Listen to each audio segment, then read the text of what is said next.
بسم اللہ الرحمن الرحیم الہاکم التکاثر حتی زرتم المقابر.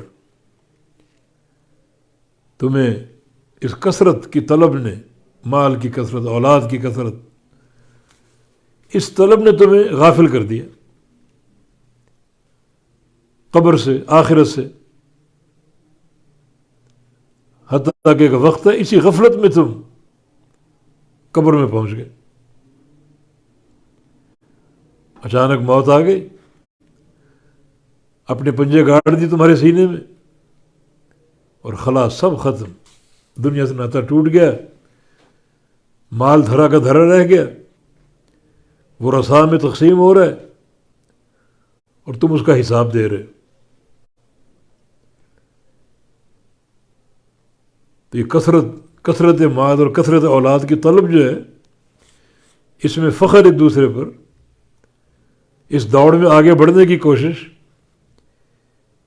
تمہیں اس نے غافل کیے رکھا اللہ کے دین سے، اطاعت سے، نماز اور روزے سے، حتیٰ کہ اچانک موت آ گئی اور قبر. یہ طلب خطرناک ہے. نبی علیہ السلام کی حدیث ہے کہ لو کان لابن آدم وادیان من ذهب لابتغى لهما الثالث. ابن آدم کے پاس اگر سونے کی 2 وادیاں ہوں تو تیسری وادی کی جستجو میں لگ جائے گا. 2 فیکٹریاں لگی ہوئی ہیں، ایک اور ہونی چاہیے. 3 ہو گئی، ایک اور ہونی چاہیے. فَلَا يَمْلَأُ جَوْفَ ابْنِ آدَمَ إِلَّا التُّرَابُ.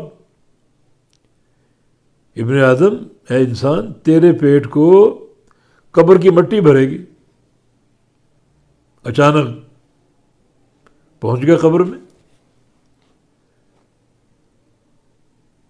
کہاں گیا مال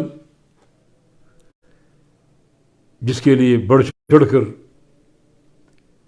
حصہ لیتے تھے، جس میں اضافے کے ہمیشہ سوچتے رہتے تھے؟ سب ختم. حلال ذرائع کا ہو یا حرام ذرائع کا ہو، اب تم نے اس کا حساب دینا ہے. وہ رسا اس کو تقسیم کر رہے ہیں، تم خالی ہاتھ کھڑے ہو، اس کا حساب دے رہے. یہ دنیا کی زندگی، کھیل تماشا، زینت کا سامان، لہو و لعب کا سامان، ایک دوسرے پر فخر، بڑائی جتانا،